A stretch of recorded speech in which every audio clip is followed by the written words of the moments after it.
Hey there, wonderful people. Thank you for taking time to watch this week's class. My apologies that it's a couple days late. I've had some things come up that have prevented me from getting this done, and I mentioned last week, for those of you that attended the live session, that there will not be a noon Zoom meeting Wednesday.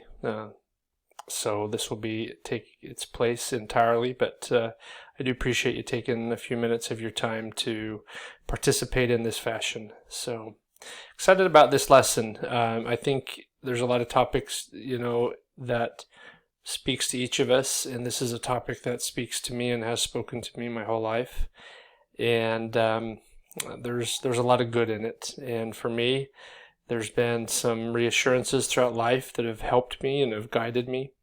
And I hope there's something meaningful for you as well. So we don't do it here, but I would invite you, as usual, before you, even though you've already started to listen to this, but that you take a minute and pray, and if possible, listen to a song, whatever works for you. But I will begin by sharing a quote from Elder McConkie. He said, "Each person in this life is endowed with those talents and capacities which his pre-earth life entitled him to receive.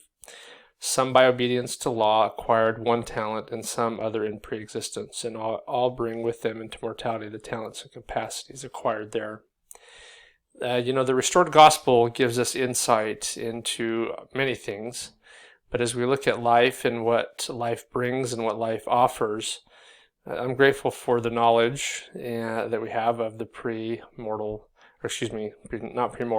life that can give us some comfort and some guidance. In this lesson, we're going to talk about spiritual gifts, how to acquire them and how to develop them. But just from the kind of the initial principle that I'd love to just share, kind of lay as a groundwork for today's lesson, is we all have capacities in this life. We all have talents, and we can connect them back, although we don't remember, to things that maybe we were good at before this life. And the reason that's valuable to me and important to me is, maybe you can relate to this, it's really easy to get caught up comparing your gifts and talents to those around you, and it's very easy to think about how they don't line up and with others. So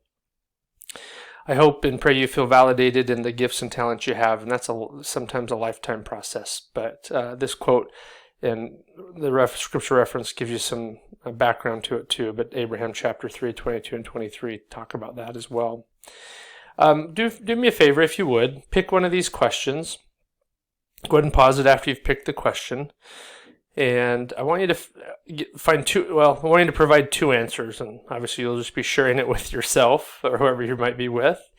But think about an answer for yourself, in other words, just what you think, what the gospel teaches you, and then see if you actually can find a scripture or even a quote by a church leader that gives insight into whatever question you choose. Go ahead and pause it and take a minute and do that.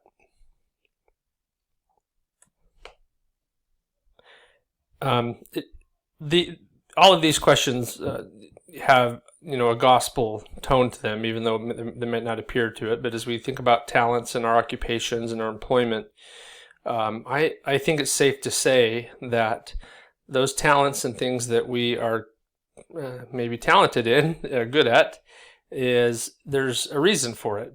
And I think regardless of what you do in life, whether it be work or don't work or whatever occupation you end up having, that there is an opportunity there to help bring Heavenly Father's children back home. And whatever that might be, and those talents can provide those opportunities that otherwise, may not have existed. And as you think about these questions, hopefully even though you didn't maybe take the time to answer all of them, it'd be awesome if you could take some time after, come back and just think about them for yourself. And see what the Spirit might teach you and remind you. I think these are questions that can help guide in our life, scripturally and from the words of living prophets. As we talk about this topic, it's, I think, important to also address where we can determine what those talents and abilities are, right? I think typically if you're to ask people, hey, write down a list of your talents and abilities, it might take a little bit of time for people to write them down, where unfortunately sometimes if you were to say, hey, write down the things you struggle with, we can whip out a list real quick.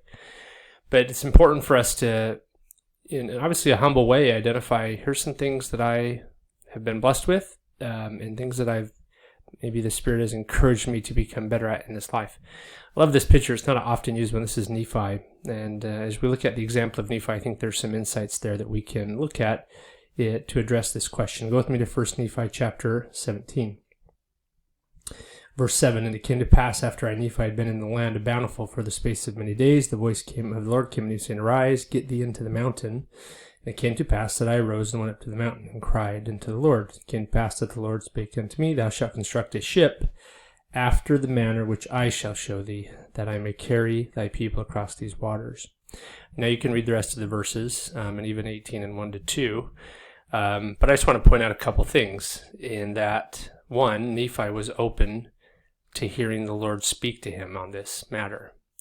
And I don't know, I guess it's safe to assume he hadn't built a ship before, considering where he and his father and his family lived and the kind of lifestyle they lived.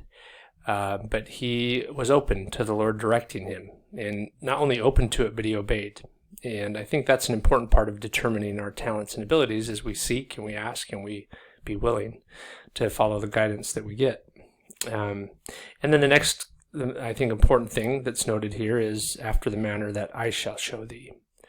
I think as you look at life and how the world might define success and how to get there, drastically is different from how the Lord would say after his manner. And I love that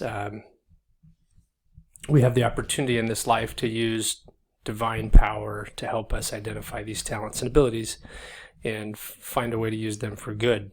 That's such a huge, valuable blessing and resource for us as we think about our talents and abilities. Now skip over with me, if you would, to 2 Nephi 5, 15 to 17, keeping in mind this experience that Nephi had in gaining some skills to build a ship. He, as we talked about, he followed the Lord. The Lord showed him what to do and told him how to do it and guided him. And obviously we read those words, but I think it's safe to say there was a lot of probably trial and error that Nephi experienced as he learned those talents and abilities and skills. But on the other side of it, coming on maybe on the other end of learning those, I love what 2 Nephi 5 teaches us. In verse 15, I did teach my people to build buildings and to work in all manner of wood, of iron, of copper, brass, of steel, of gold, of silver, and precious ores, which were in great abundance. I wonder where Nephi learned to work those things. I wonder where Nephi learned to work with ore. You go back to that verse, the verses we just read, you'll find that, right? That he was taught to make molten of ore.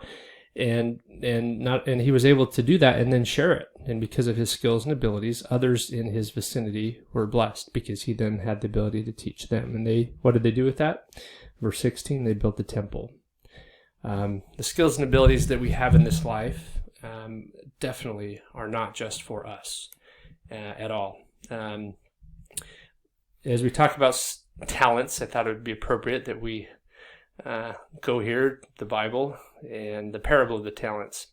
All I want you to do is just listen and just take a minute. I'll pause it after the video is over and just give you a minute to contemplate how this parable relates to you. And that's all I'd ask you to think about as you watch this.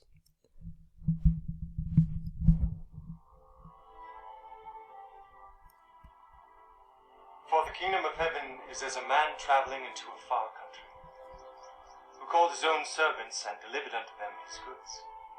And unto one he gave 5 talents, to another 2, and to another 1, to every man according to his several ability. And straightway took his journey. Then he that had received the 5 talents went and traded with the same, and made them other 5 talents. And likewise he that had received 2 talents, he also gained other 2. But he that had received 1 went and digged in the earth, and hid his Lord's money. After a long time, the Lord of those servants cometh and reckoneth with them. And so he that had received 5 talents came and brought other 5 talents, saying, Lord, thou deliverest unto me 5 talents. Behold, I have gained beside them 5 talents more. His Lord said unto him, Well done, thou good and faithful servant. Thou hast been faithful over a few things. I will make thee ruler over many things. Enter thou into the joy of thy Lord. He also that had received 2 talents came and said, Lord, thou deliverest unto me 2 talents. Behold, I have gained 2 other talents beside them. His Lord said unto him, Well done, good and faithful servant. Thou hast been faithful over a few things. I will make thee ruler over many things. Enter thou into the joy of thy Lord. Then he which had received the 1 talent came and said, Lord, I knew thee that thou art an hard man, reaping where thou hast not sown, and gathering where thou hast not straw.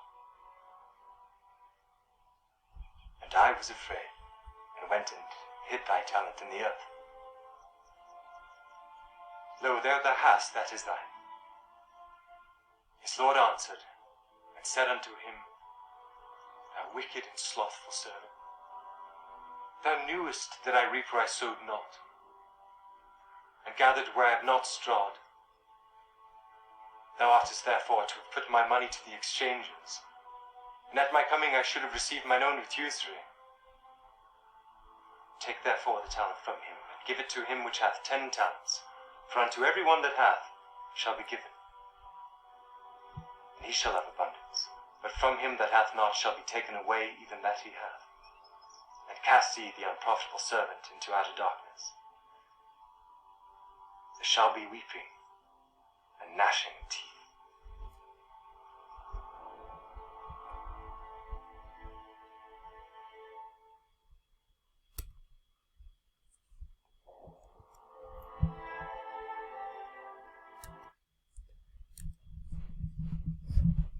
Hope you have a chance to, excuse me, just contemplate and even ponder for you what that parable means to you specifically in your life right now.